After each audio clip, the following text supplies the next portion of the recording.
Assalamualaikum warahmatullahi wabarakatuh. Bismillahirrahmanirrahim. Allahumma sholli ala sayyidina Muhammadin wa ala alihi wa sahbihi ajmain. Amma ba'du. Ja'alana wa iyyakum min ahlil khairi was sa'adah fid dini wad dunya wal akhirah. Amin Allahumma amin. Kepada para pendukung Kiai Haji Imaduddin, kamu harus cermat.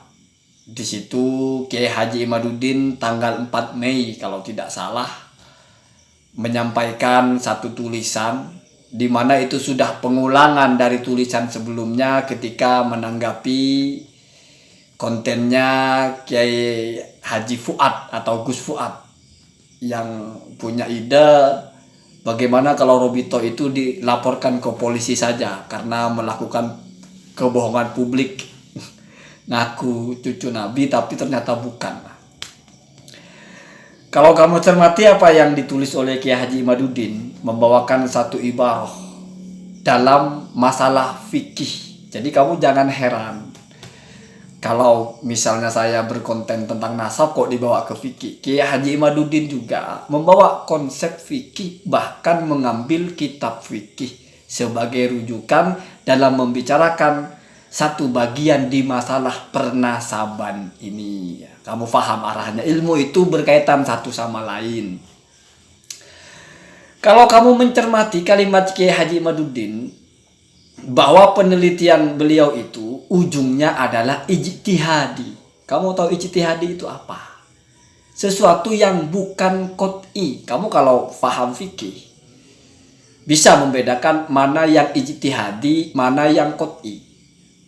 Ya, lawannya ijtihadi itu bukan qot'i, tetapi lawannya qot'i itu dzonni. Nah, ijtihadi itu berangkatnya adalah dzonniyud dilalah. Kamu tahu dzonniyud dilalah? Ketika satu petunjuk kamu ambil interpretasinya dan basisnya adalah prasangka yang kuat, bukan kepastian yang nyata. Karena Kiai Haji Imaduddin ini tahu fikih toh. Kalau bilang dzonni kaitannya dengan ijtihadi, maka berarti bukan qot'i, bukan harga mati, tetapi masih perspektif walaupun memang yang paling kuat disebutlah dzonni. Lalu Kiai Haji Imaduddin itu menjelaskan bahwa mana yang rojih, mana yang marjuh.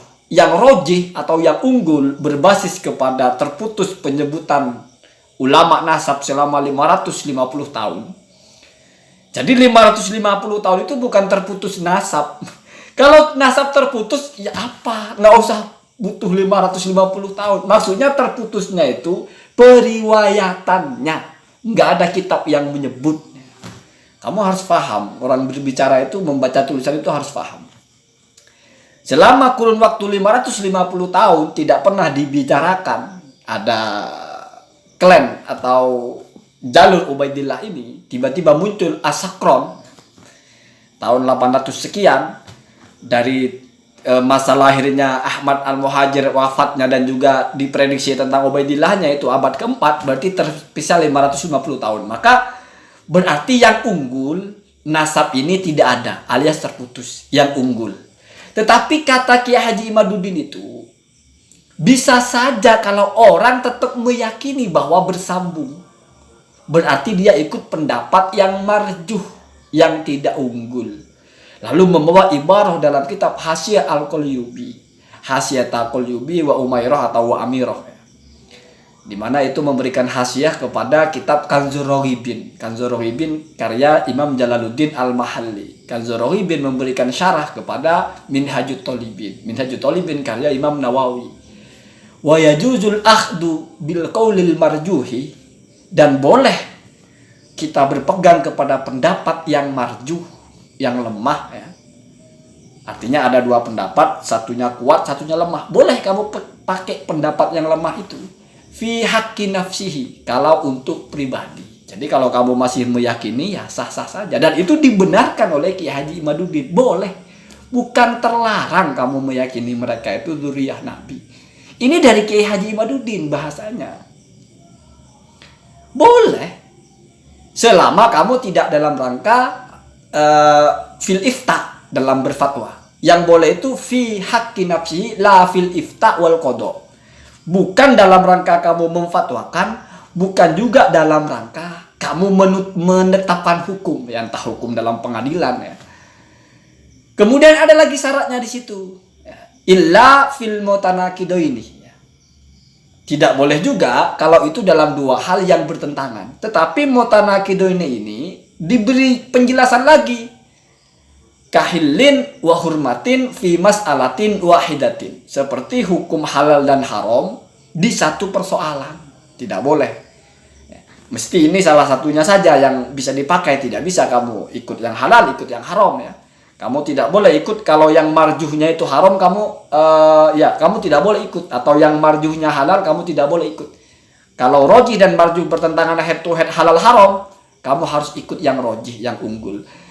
Nah, masalah nasab ini kan bukan halal haram. Berarti boleh kamu ambil yang manapun.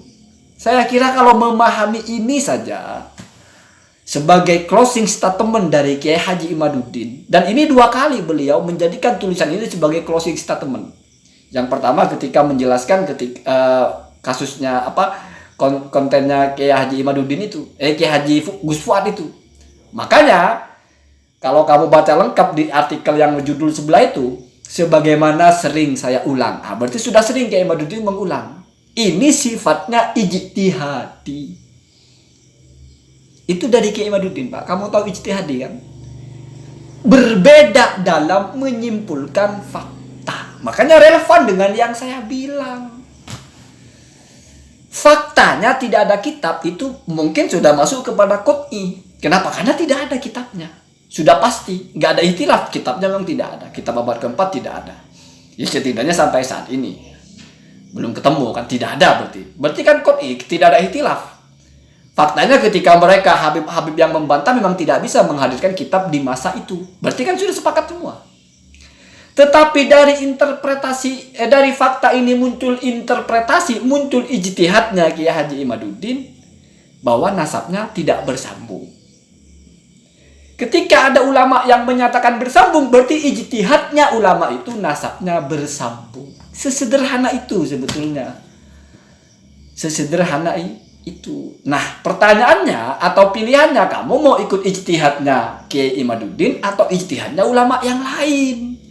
Ingat, yang mengatakan ijtihadi itu padahal sudah lama saya bilang, ini tidak mungkin menjadi qot'i. Ini bagaimanapun ijtihadi.